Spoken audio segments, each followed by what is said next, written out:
Chapter 4. Love. Love. Those little glances and moments of eye contact. The odd, awkward hi or hello. The unspoken conversations rehearsed in the mind, but harder to speak when the opportunity arises.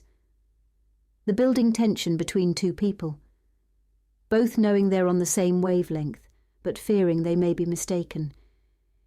It hurts so hard because you know how good it could be. The gaze and the heart so focused upon just one person that to be denied makes the stomach sick. And living unbearable. Nothing, and no one else registers. True love is the devil, and the devil is the human heart. Love, be it true love or the love a mother has for her child or any other love, introduces a bias into the world. That loved person becomes more important than everything else in the eyes of the lover. It might be fair to treat people as equals, but it's also heartless.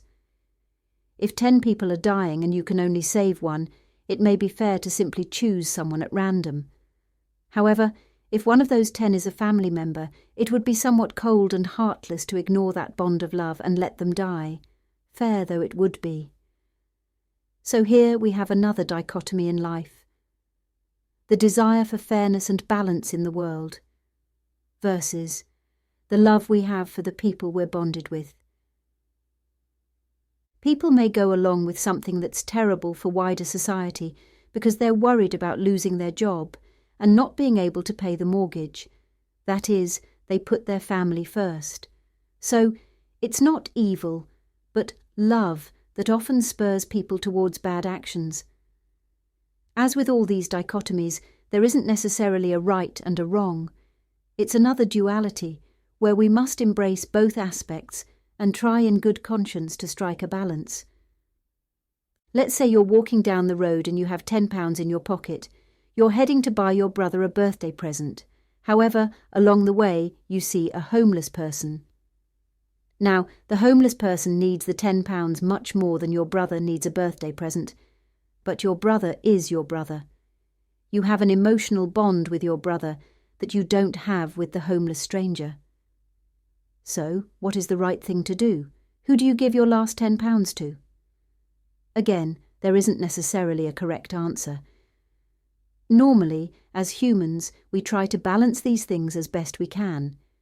We try to give what we can afford to give to charity and strangers, whilst at the same time making sure we have enough to fulfil the responsibility we have towards ourselves and our loved ones.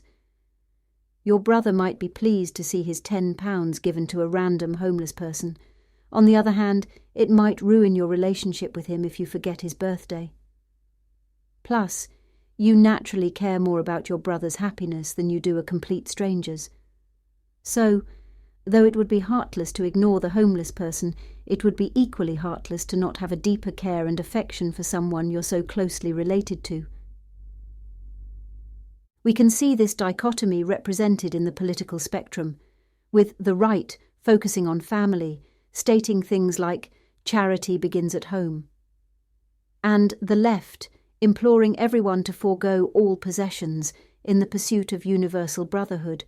Consequently, at the negative extremes, the right have a tendency towards selfishness, and the left have a tendency towards dehumanizing people, i.e., reducing people to numbers.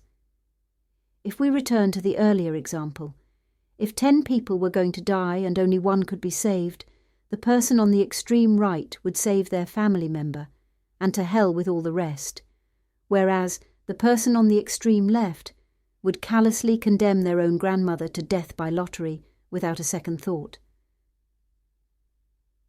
What I would do in such a situation I wouldn't like to say.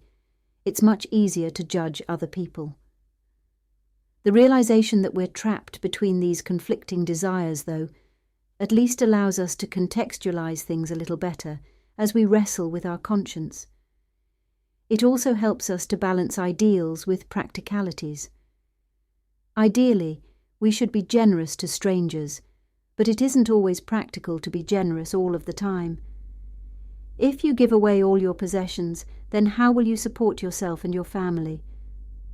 This doesn't mean that therefore we should abandon the ideal and give up aiming to be generous. It's just a realization that things are not so simple. We're balancing many desires. It's similar with debates about open borders. Ideally, a world without borders would be wonderful. It's definitely an ideal to aim for. However, it's not always practical to implement. There are real-world costs and consequences, and there's a limit to people's generosity. This isn't because people are evil. It's because they're trying to balance the interests of themselves and their family with the interests of complete strangers. Likewise, though we may believe in sharing, we still lock our doors at night before we go to bed. That hard border at our door or garden gate, representing the limits of our willingness to sacrifice our lives and everything we own. None of us are perfect, and it's extremely hard and unappetizing to completely lay down ourselves for the benefit of others. In many ways, this brings us to the laws we live by, and a realization that all laws are practical and not truly ideal. After all, what gives someone the right to erect a border in the first place, or to declare a home one's property? Ideally, if we were perfect people in a perfect world, we'd simply turn the other cheek when slighted.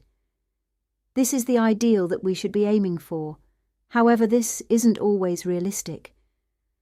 Again, partly because none of us are so forgiving that we're happy to just lay down and die without defending ourselves, but also because we have a care and duty towards others as well.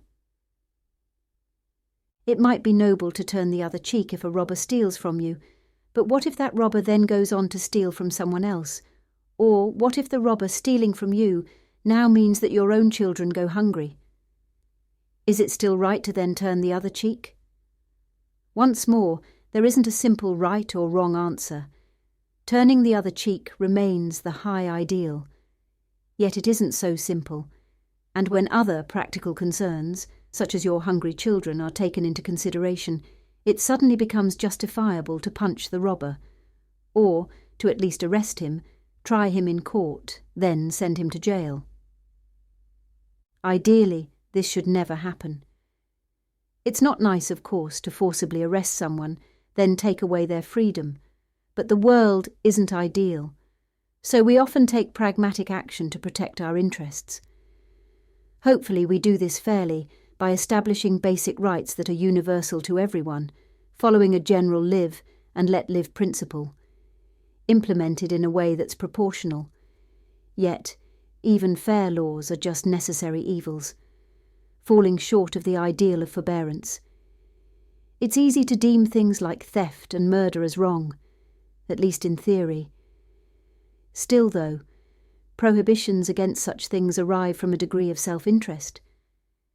We want to protect ourselves and the loved ones that we are close to, so we deem the use of force against others needed to implement the law as just and necessary. Theft is obviously wrong, but if someone is stealing to feed their children, is it so cut and dried? Likewise with laws establishing national or personal property rights. What makes something yours and not someone else's? The fact that you were there first, that you took it before they did? Ultimately, it comes back to extolling the right to defend your territory, be it the property you own or your physical body itself. It is self-serving. That's not to say it's bad. The desire is natural and unavoidable. We just risk becoming hypocrites and misunderstanding the world if we don't recognise this natural urge in both ourselves and others. We like to think of ourselves as good and others as bad. But in reality, we balance our own interests and the interests of those we love with our desire to be generous and to deal fairly with the wider world. None of us are perfect, and even if we were, it would perhaps still remain impossible to balance the interests of those we love with a love for the world as a whole. To view everything equally is to view nothing as special. The world would be fair without love, but what would the world be without it?